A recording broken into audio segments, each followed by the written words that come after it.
It's haunting.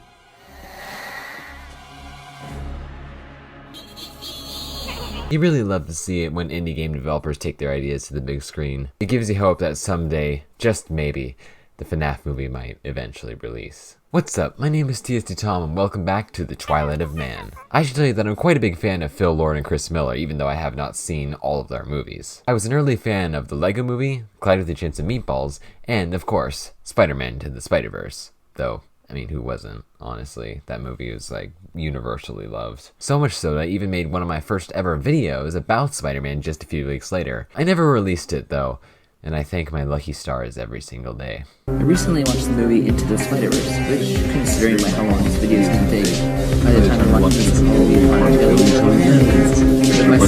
Please, God, end my suffering. So as you can imagine, I was very excited for The Mitchells vs. the Machines, or, as it was previously known, Connected. Huge name glow up, if you ask me. We don't need any more boring one-word movie titles for animated movies. When I say I was excited, I mean I was very excited. Lord and Miller, the amazing animation, and Alex Hirsch? Alex Hirsch? There's no way that this movie can meet its expectations. And so the question is, did it? I think so, as crazy as it sounds. In fact, I think it exceeds those expectations. The first thing that jumps out at you when you watch this movie has got to be the way that it looks. This movie looks like a drawing come to life. The film is 3D, obviously, but so much of the textures, particularly on the human characters and the world that surround them, looks like a cartoon that was attached to a pump and inflated into 3D. The textures themselves look very drawn on, and everything that isn't immediately moving looks like it's out of like a drawing or a painting or whatever. And it gives this movie a kind of homemade feel that really works. And of course, that's not even talking about all the added drawing effects that are added to basically every shot.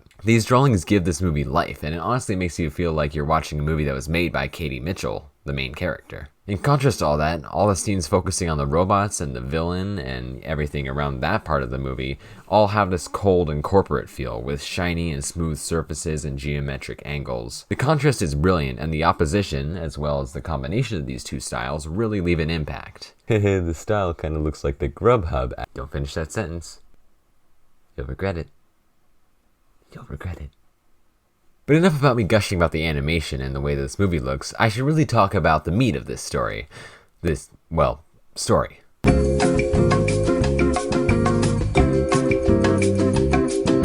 If you haven't seen this movie yet,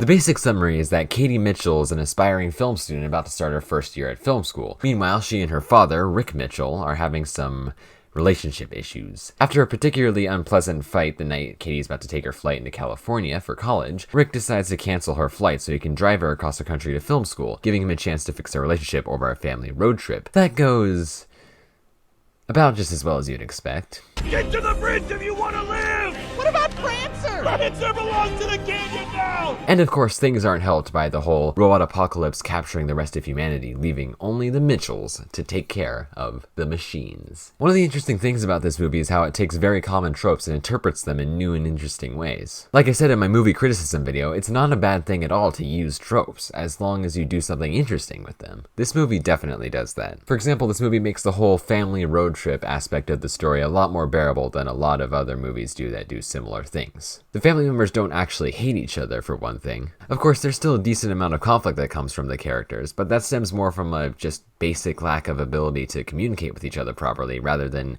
genuine malice like in a lot of movies. The Mitchells are dysfunctional, but they're dysfunctional in a non-toxic way, just like a lot of real families. They all feel like real people and not just stereotypes. Dinosaurs. I don't know, I just think Aaron would be bored, you know? No! Pull over! Aaron whispered to me that he hates dinosaurs now. No! Secret Don't believe her lie! You cannot tell me that moment was not ripped from a real family experience. The father-child conflict between Katie and Rick is also very familiar, but it's done a lot better than a lot of other stories that do similar things. As opposed to other stories where the dad is either completely unreasonable and controlling in the kid's story, or in the dad's story the kid is a spoiled rat who just won't listen to their poor father. While Katie is definitely more the main character of the two, the movie gives perspective to both sides and shows that both sides have reasonable concerns based off their perspectives and are also both in the wrong in their own ways. Rick is an outdoorsman who doesn't quite understand the world that Katie has immersed herself into, but knows that he has been burned by his own artistic endeavors in the past, and he wants to protect her from that. leaving him supportive but concerned for her future. Katie's a genuinely talented artist who loves her dad but knows that he doesn't quite understand her or her world that she's in, and she just thinks that he's trying to exert control over her and her future. They both make mistakes and they both learn to understand their differences. It's just so well done. I love it. I just love it so much. The robot apocalypse aspect is also handled very well. Most machine apocalypse movies are based off of our societal fear of the singularity and the increasing amount of control that technology has over us in our daily lives. Mitchell's does something that's both much more funnier and much more meaningful. It makes fun of both of those things. Powell, the villain in this movie, isn't motivated by the singularity or protecting humans from themselves. No, they're just petty and they're fed up with being treated like trash by humanity and more specifically, their creator. Now drop him in the toilet. Not only is this way funnier, but it's deceptively more effective at giving more credence to the villain's point. That one scene where Powell shows the stat that 90% of all calls from moms are ignored, that convinced me more that humanity needed to be wiped out more than any of Ultron's "humans make war" arguments. And also, like any good villain motivation, it draws parallels to the main character's conflict and even actually affects that conflict in a scene that shouldn't make me cry. I shouldn't cry at funny robot movie. As for the elephant in the room, that being the theme of our over-reliance on technology, that is also mercilessly made fun of. This was a little riskier on the part of the filmmakers as it was dangerously close to tipping over into the boomer comic-esque bone bad jokes. Luckily, the writers were seemingly very much aware of this. The film's humor strikes a kind of balance that makes fun of tech and the way that we use it, but it also knows that those problems stem from people and the way that people use tech, not necessarily the technology itself. Katie uses her tech almost constantly, but she uses it to create amazingly creative works of art. Meanwhile, the smarmy CEO of the big tech company, that is definitely not Amazon, guys, it's definitely not Amazon, trust me guys, it just chases the big bucks and does whatever he pleases. I hacked into their private emails. Wait, they're private emails? That's a dangerous overreach of corporate power. It's definitely not Amazon. His arrogance is what gives Powell the ability to end humanity in the first place. He causes the conflict. It's almost like stealing people's data and giving it to a hyper-intelligent AI as part of an unregulated tech monopoly was a bad thing.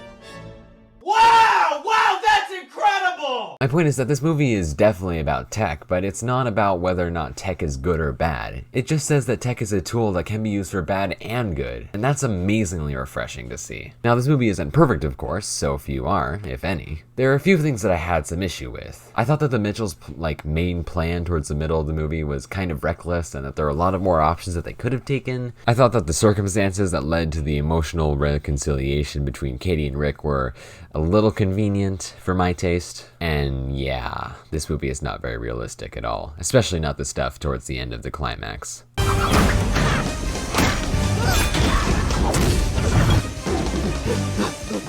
she's grown too powerful! Please! Linda Mitchell solos any verse. But none of these things significantly diminish my experience while watching this movie or my enjoyment of it. I just felt that I should address them so I'm not just showering praise throughout the entire video. Balance out the universe, you know? But back to me talking about stuff I liked. I'm pretty sure I mentioned this multiple times, in fact, but this movie is funny. Brother, what is death? Like, really funny. We have been summoned into the field of battle. Forward. Oh no. Ouch. Ouch. The pain. Ouch. This is humiliating. Like, I was surprised at how much I laughed during this movie. Even teaching dogs how to talk. Hello, I am Dog. The Industrial Revolution and its consequences have been a disaster for the human race. And the interesting thing is that this movie is so funny because it subverts our expectations of what the comedy is going to be like. Like, the robots in this movie are played for laughs because they seem robotic, but not in a way that a lot of robots have been played for laughs in the past, with traits that could belong to a certain other group that historically has not been treated very well by society. Instead, the robotic quality is a lot more like the robots that we have in real life, like Siri.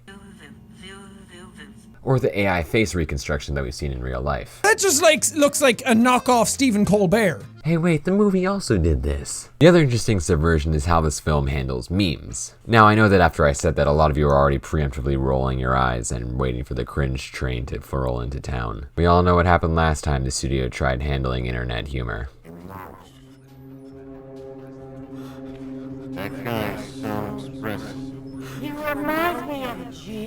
But the difference here is that the film was well aware of the fact that memes have a lifespan shorter than a housefly with cardiac problems. And so instead the film only really uses old YouTube songs as a way for Rick, the out-of-touch dad, to try and bond with Katie because it's a song that they used to sing when she was younger. And when the film does venture into more modern era, it's subdued enough and it's accurate enough that it works. This may be the greatest background gag in the entire movie. The key here is that this movie doesn't take these modern aspects and then present them as the joke. It makes its own jokes and meanings out of these popular internet culture tidbits, and thus it creates something new and entertaining. And like I said, it's not like the movie needs memes to be funny. They've already got a team of talented writers and comedians working for them. It's not illegal if you're good at it. You cannot tell me that line was not written by Alex Hirsch. When there's no cops around, anything's legal. One last thing I want to talk about before we get to the end is how awesome the score in this movie is. Mitchell's score is a mix of lively piano, smooth synth, and a whole bunch of other styles that really give the movie its scrapbook meets tech support website feel. It's a little thing, but I still really appreciated it. It's not as amazing as Spider-Verse's score, but then again, who can top anything about that movie? Overall, The Mitchells vs. the Machines really impressed me. I honestly didn't think it was going to be as good as it was, but I was so glad that I enjoyed it. Sony really seems to be stepping up their game with this movie and with Spider-Verse. And so I'm glad that we can have another studio besides Disney, Pixar, and maybe Warner Animation generating well-done movies like this nowadays. Because we all know Illumination cannot make a good movie to save their lives. The movie is fun, funny, and as cliche as it sounds,